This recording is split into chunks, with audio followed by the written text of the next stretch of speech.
Hello বন্ধুরা, বাংলা নিউজে আপনাকে স্বাগত। শুরুতে সংবাদের শিরোনাম, পরে বিস্তারিত জানিয়ে দেব আমাদের হাতে থাকা সর্বশেষ গুরুত্বপূর্ণ আপডেট বাংলা সংবাদ। একটি কেন্দ্রে গণনা চলাকালীন হঠাৎ বিদ্যুৎ বিভ্রান্ত এবং তার পরপরই ব্যালট বক্স গায়েব হওয়ার অভিযোগ উঠেছে। সেখানে কি পুনর্নির্বাচন? বেশ কিছু বামপন্থী ও ইসলামী দল ভোট কারচুপির অভিযোগ তুলে আজ বিকেলেই রাজপথে নামার ঘোষণা দিতে পারে। গণভোটে উচ্চকক্ষ গঠনের প্রস্তাব পাশ হলে বাংলাদেশের আইনসভায় আমূল পরিবর্তন আসবে। ভোটারদের রায়ে সেই পরিবর্তনের পথ কি প্রশস্ত হল? ফলাফল পূর্ণাঙ্গ হওয়ার আগেই শরিক দলগুলোর মধ্যে আসন ভাগাভাগি নিয়ে নতুন করে দর কষাকষি শুরু হয়েছে বলে জানা গেছে। বিজয়ী হতে যাওয়া সম্ভাব্য জোটের আগে বা হাতে একটি খসড়া পরিকল্পনা দেখা গেছে, যা দেশের বাজার পরিস্থিতিতে আমূল পরিবর্তন আনতে পারে। ভোটের আগে বাজারে উত্তাপ কমাতে আজ মাঠে নামছে বিশেষ একটি বাহিনী। বড় বড় আড়তদাতাদের বিরুদ্ধে কি ব্যবস্থা নেওয়া হচ্ছে, শেষ পর্যন্ত কারা ধরা পড়ছে, দেখুন বিস্তারিত। জোটের বড় শারিক হিসাবে জামায়াত কোন কোন মন্ত্রণালয় নিজেদের নিয়ন্ত্রণে নিতে চায় তা নিয়ে মিত্র দলগুলোর সাথে তাদের দর কষাকষি এখন তুঙ্গে। লন্ডন থেকে ফেরার পর প্রথম নির্বাচনে অংশ নিয়ে তারেক রহমান গভীর রাতে একটি বিবৃতি দিয়েছেন, যেখানে তিনি নতুন এক রাজনৈতিক যুগের ইঙ্গিত দিয়েছেন। জানেন, নিত্যপণ্যের দাম নিয়ন্ত্রণে রাখতে সরকারের প্রতি ডক্টর শফিকুর রহমানের আহ্বান। পবিত্র মাসে রমজানের নিত্য প্রয়োজনীয় পণ্যের দাম নিয়ন্ত্রণে রাখতে সরকারের প্রতি আহ্বান জানিয়েছেন জাতীয় সংসদের বিরোধী দলীয় নেতা ও বাংলাদেশ জামায়াতে ইসলামীর আমির ডক্টর শফিকুর রহমান। মঙ্গলবার গণমাধ্যমে পাঠানো এক বিবৃতিতে তিনি এই আহ্বান জানান। বিবৃতিতে তিনি বলেন, পবিত্র রমজান উপলক্ষে দেশের সার্বিক আইন শৃঙ্খলা পরিস্থিতি, দ্রব্যমূল্যের ঊর্ধ্বগতি নিয়ন্ত্রণ এবং সাধারণ মানুষের জীবনমান উন্নয়নে নতুন সরকারকে বিশেষ নজর দিতে হবে।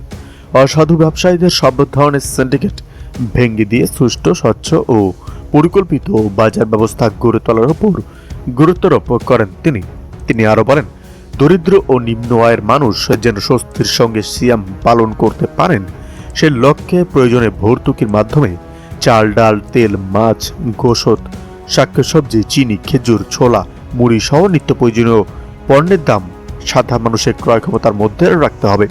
ডক্টর শফিকুর রহমান বলেন, মাহের রমজান রহমত, মাগফিরাত ও নাজাতের সওগাত নিয়ে সমাগত এই মাসের শেষ দশকে রয়েছে পবিত্র লাইলাদু। এদিকে আরও বাড়ল দেশের রিজার্ভ।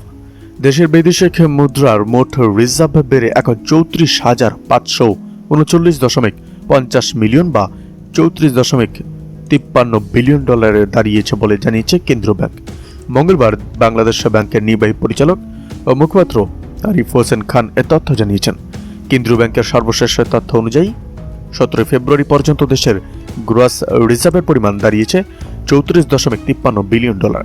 আর আন্তর্জাতিক মুদ্রা তহবিলের অর্থাৎ IMF হিসাব পদ্ধতি BPM-6 অনুযায়ী রিজার্ভ দাঁড়িয়েছে 29,859.37 মিলিয়ন বা 29.85 বিলিয়ন মার্কিন ডলারে।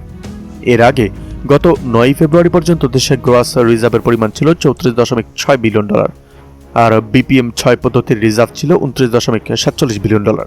উল্লেখ্য, নেট রিজার্ভ গণনা করা হয় IMF এর BPM-6 পরিমাপ অনুসারে। মোট রিজার্ভ থেকে স্বল্পমেয়াদী দায় বিয়োগ করলে নেট বা প্রকৃত রিজার্ভের পরিমাণ পাওয়া যায়। এদিকে ফ্যাসিবাদী ব্যবস্থার পূর্ণ বিলোপ সহ 26 বিষয়ে অগ্রাধিকার। ফ্যাসিবাদী ব্যবস্থার পূর্ণ বিলোপ এবং আপসীন ও নিরাপদ বাংলাদেশ গঠন সহ 26টি বিষয়ে অগ্রাধিকার দিয়ে নির্বাচনী ইস্তেহার ঘোষণা করেছে বাংলাদেশ জামায়াতে ইসলামী। আজ বুধবার সন্ধ্যায় রাজধানীর বনানীর একটি হোটেলে দলের ইস্তেহার প্রকাশ করেন জামায়াতে ইসলামীর শফিকুর রহমান। ইস্তেহার প্রকাশের অনুষ্ঠানে বক্তব্যের সাথে 40, 71 ও 24-এর গণ আন্দোলন ও বিপ্লবের শহীদদের প্রতি শ্রদ্ধা জানান জামায়াত আমির। তিনি বলেন, 2024 সালের 5 আগস্টের পর একটি পরিচ্ছন্ন ও নৈতিক বাংলাদেশ গড়ার প্রত্যয় নিয়ে তারা সামনে এগোচ্ছেন।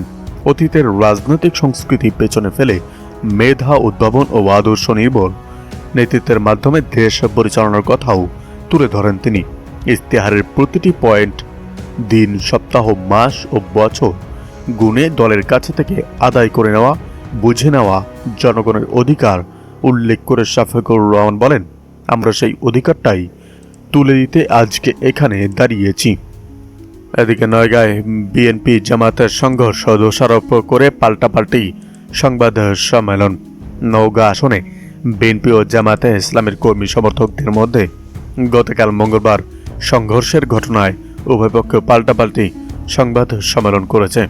সংবাদ সম্মেলনে ঘটনার জন্য এক পক্ষ আরেক পক্ষকে দোষারোপ করেছে। গতকাল বিকেলে সদর উপজেলার হাসাইগাড়ি ইউনিয়নের মাখানা কমলগোটা গ্রামে নির্বাচনী প্রচার চালানোর সময় জামাতে ইসলামীর ও বিএনপির কর্মী সমর্থকদের মধ্যে সংঘর্ষের ঘটনা ঘটে। এতে উভয় পক্ষের অন্তত 13 জন আহত হয়েছেন। আসনটিতে বিএনপি প্রার্থী জাহিদুল ইসলাম, জামাতের প্রার্থী আবু সাদাত মোহাম্মদ সাইম আজ বুধবার বেলা 11:30টায় নওগাঁ শহরের কেডির মোড়ে দলীয় কার্যালয়ে সংবাদ সম্মেলন করেন জেলা বিএনপির সভাপতি আবু বক্কর সিদ্দিক। লিখিত বক্তব্যে তিনি বলেন,